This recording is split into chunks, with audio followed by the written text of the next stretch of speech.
Imagine stepping away from society, not for a weekend camping trip, not for a year of solitude, but for 27 years.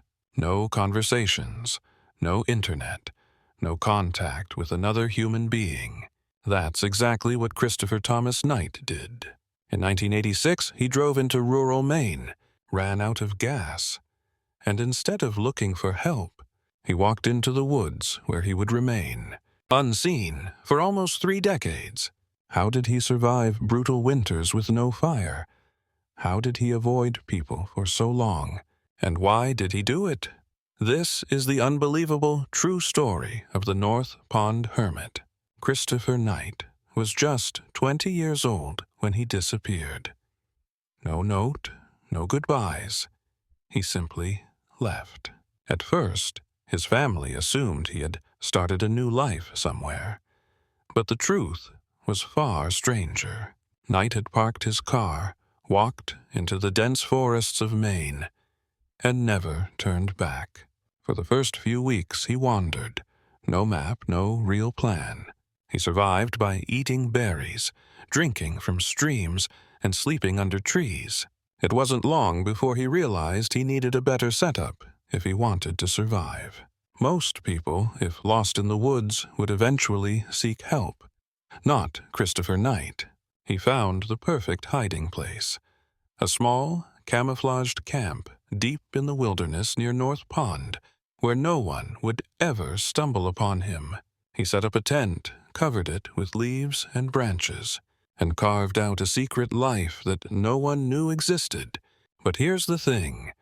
Maine winters are brutal. With temperatures dropping below 20 Fahrenheit, most would never survive without fire. Yet Knight never built a fire, not once. Smoke could give him away. Instead, he found another way to survive: stealing. The burglaries were meticulous. No broken windows, no signs of forced entry, just things missing. As if a ghost had passed through the walls and taken only what it needed.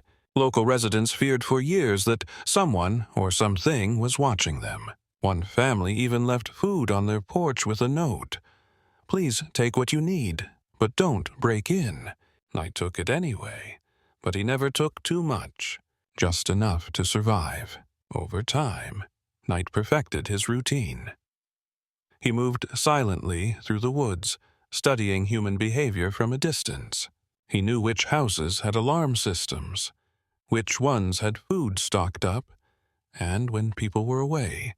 With no human contact, no radio, and no electricity, Knight passed the time by reading stolen books, hundreds of them. He read about history, science, philosophy, but he never wrote anything down. He simply existed. But why would a man choose to vanish? For 27 years, Christopher Knight avoided detection. No one knew his face, his name, or his story. But everything changed in 2013. After years of suspicion, authorities finally set up motion sensor alarms at a summer camp that had been repeatedly burglarized.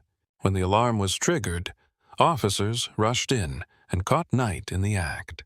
For the first time in nearly 3 decades, Christopher Knight spoke to another human being. And when asked how long he had been living in the woods, his answer left officers stunned. "I think it's been about 27 years. Knight was sentenced to 7 months in jail for the burglaries. But even after his arrest, he remained a mystery. He gave few interviews, offering only glimpses into his mind. He described himself as neither a philosopher nor a survivalist, just someone who preferred solitude. He said he had no deep revelations, no spiritual awakening, just a life of absolute silence.